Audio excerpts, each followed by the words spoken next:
देखिए, राजनीति में कोई भी चीज अचानक से नहीं होती है। यहाँ हर चीज प्री प्लान्ड होती है, योजनाबद्ध तरीके से होती है और सब कुछ हमारी आंखों के सामने हो रहा होता है, लेकिन हम जानबूझकर नजरअंदाज कर देते हैं अपनी निजी जिंदगी में व्यस्त होने के कारण या राजनीति से थोड़ा दूरी बनाए रखने के कारण। जो सवर्ण समाज यूजीसी के कानून पर तिलमिलाया, आंदोलन पे उतर आया, सरकार के विरोध पे उतर आया, असल में उस सवर्ण समाज को तभी विरोध पर उतर आना चाहिए था जब इन्होंने SC/ST एक्ट के कानून को और मजबूत किया, जब इन्होंने सुप्रीम कोर्ट के आदेश को ओवर रूल करके SC/ST एक्ट में तत्काल गिरफ्तारी का प्रावधान किया, तभी। या फिर तब जब इन्होंने OBC आयोग का गठन किया, तब भी सवर्ण समाज को पूछना चाहिए था कि सवर्ण समाज के लिए कौन सा आयोग है। या फिर जब इन्होंने मध्य प्रदेश में आरक्षण की सीमा को 73% तक करने का निर्णय लिया, जहां पर इन्होंने OBC को 14% से डायरेक्ट 27% का रिजर्वेशन दिया, तब ये सब कुछ जो हो रहा है असल में यूजीसी का काला कानून ही नहीं। उसके बाद आप देखेंगे कि फिजिक्स वाला के साथ इन्होंने टाई अप किया, उसमें भी इन्होंने SC/ST और OBC के बच्चों के लिए निःशुल्क कोचिंग की व्यवस्था की, उसमें भी सवर्ण स्टूडेंट्स का कहीं पे कोई जिक्र नहीं, EWS स्टूडेंट्स का कोई जिक्र नहीं। क्या सवर्ण समाज में कोई गरीब बच्चा नहीं है? या फिर उसके बाद बजट को देख लीजिए, जो अभी बजट आया उस बजट में भी सवर्ण समाज के लिए कुछ नहीं है। अब ये सब कुछ ऐसे ही नहीं हो रहा है। पिछले कुछ दशकों में इस देश की राजनीति जो है वो दो हिस्सों में बट गई है। एक तरफ हिंदुत्व की राजनीति है और दूसरी तरफ जाति की राजनीति है, और एक्चुअल में सारा का सारा विपक्ष इस समय जाति की राजनीति करने में लगा है। तो जितनी भी छोटी पार्टियां हैं, राज्य स्तर की पार्टियां हैं, वो सब अपनी अपनी जातियों को आकर्षित करने में लगी हैं। पहले कांग्रेस इस दौड़ का हिस्सा नहीं थी, लेकिन जैसे ही राहुल गांधी को दिखा कि भाई जय भीम का नारा बड़ा प्रबल हो रहा है, संविधान की किताब आगे करके लोग जो है वोट बैंक आकर्षित कर रहे हैं, तो ये भी उस दौड़ में शामिल हो गए और आजकल ये भी संविधान लेकर जय भीम चिल्ला रहे हैं। तो ये वजह है कि आज इस देश की राजनीति हिंदुत्ववाद बनाम जाति में हो गई है। मतलब समझ रहे हैं, एक तरफ हिंदुत्व और दूसरी तरफ जाति की राजनीति, यही चल रहा है आज इस देश में।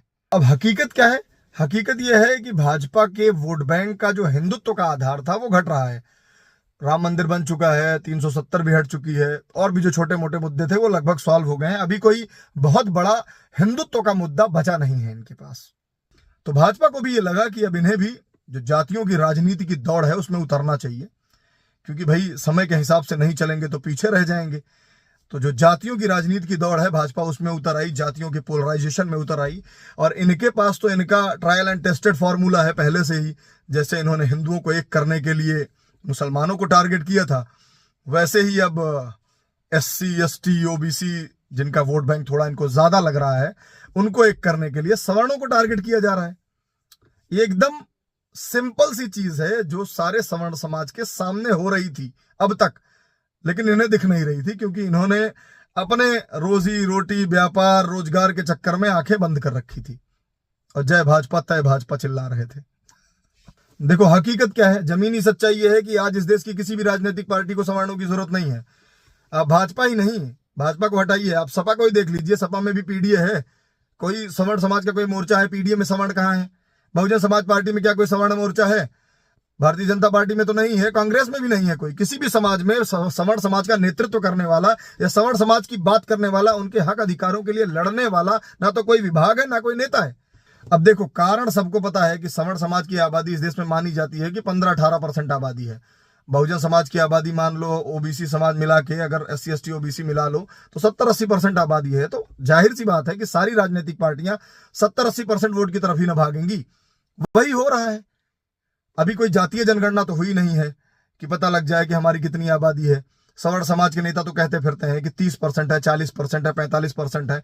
कभी दिखाओ तो चुनाव में, जितनी आबादी है क्या कर सकती है, क्या करेगी, दिखाओ 2029 के चुनाव में। देखो, एक बात तो अब सारे सवर्ण समाज को गांठ बांध के रख लेनी चाहिए कि यूजीसी का काला कानून ना तो हमारे ऊपर थोपा जाने वाला पहला काला कानून था, ना ही आखिरी होगा।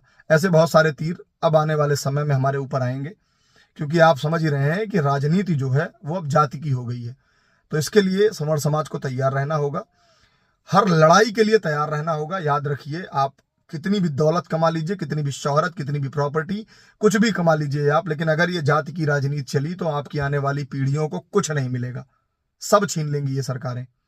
और दूसरी बात, तुम चाहे 5% हो, चाहे 15% हो, चाहे 30% हो, चाहे 50% हो, अपना नेता चुनो, अपनी पार्टी बनाओ, अपना नेतृत्व चुनो, वरना ध्यान रखना ये जाति की राजनीति इतनी जल्दी खत्म नहीं होने वाली है। अपना अस्तित्व बना के रखना है तो संगठित होना पड़ेगा। जय श्री राम।